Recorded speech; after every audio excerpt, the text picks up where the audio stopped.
Hello, नमस्कार दोस्तों। नमस्कार दोस्तों, आप सुनने जा रहे हैं एक बेहद खास, इमोशनल और रोमांटिक कहानी जो सिर्फ आपके दिल को ही नहीं, आपकी सोच को भी छू जाएगी। ये एक ऑडियो स्टोरी है, यानी आपको इसे आंखों से नहीं, दिल से सुनना है।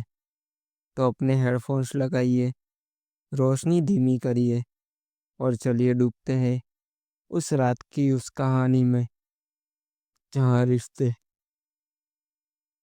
सिर्फ नाम से नहीं, एहसासों से बनते हैं। मेरा नाम कबीर है और मैं अक्सर लॉन्ग रूट ट्रेन्स में सफ़र करता हूँ। उस रात दिल्ली से गोवा जाने वाली वास्को एक्सप्रेस में मेरी सीट थी। Upper side birth B3 coach, seat number 47। नीचे वाली बर्थ पर थी सिया, 26 साल की, डिजाइनर हेयरफोन्स लगाए, हुडी में सिमटी हुई, पर उसकी आंखें अलर्ट थी। हम पहली बार तब टकराए जब ट्रेन बर्थली चल रही थी।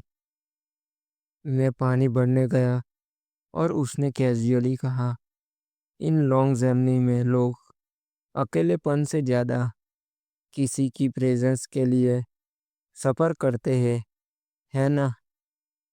मैंने मुस्कुराकर जवाब दिया, कुछ लोग अकेले होते हैं और कुछ लोग अकेले दिखकर भी किसी के अंदर उतर चुके होते हैं।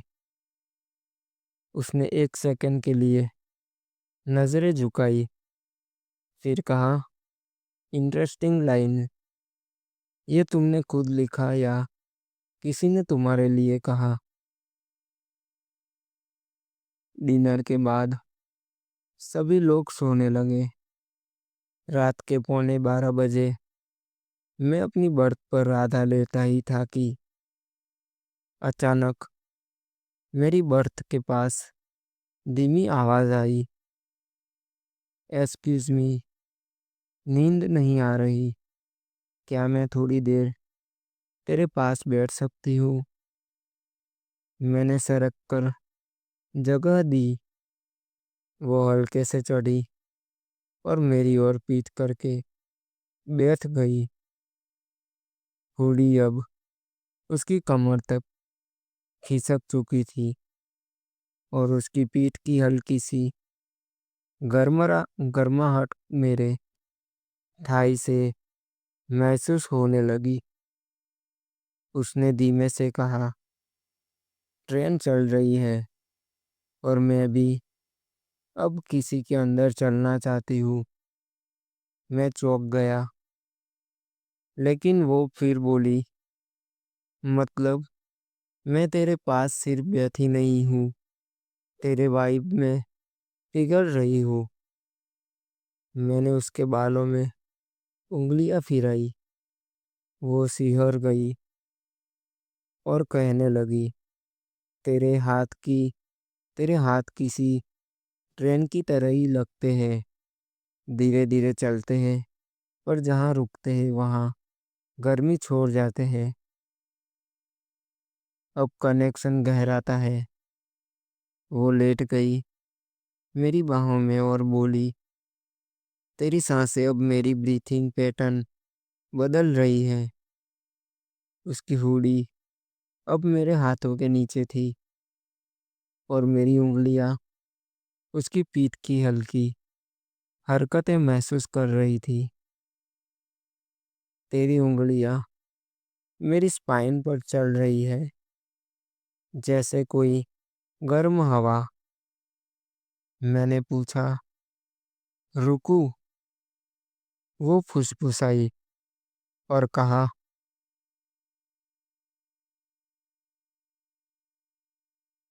अगर अब रुकेगा तो मेरी धड़कनें तुझ में अटक जाएगी। उसकी जांघें अब मेरी जांघों से उलझ चुकी थी ट्रेन के झटकों से ज़्यादा इम्पैक्ट तेरे टच का है।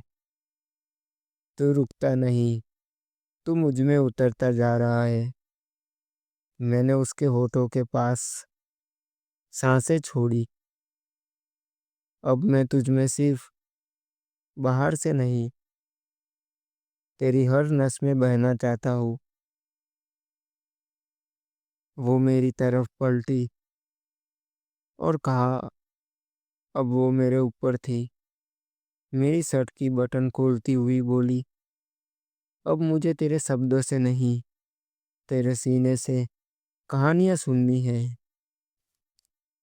तू मेरी जुबान से नहीं, मेरी गर्दन से अपनी कविता बोल।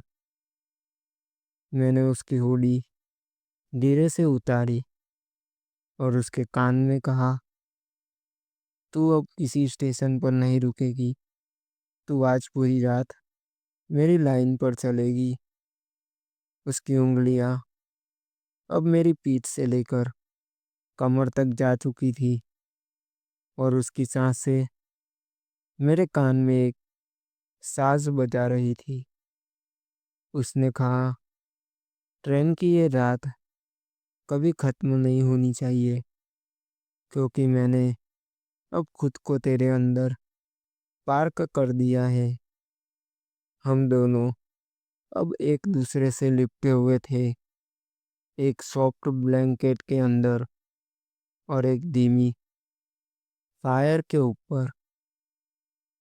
तेरी चेस्ट मेरी पीलो है और तेरी थाई मेरी मैट्रेस।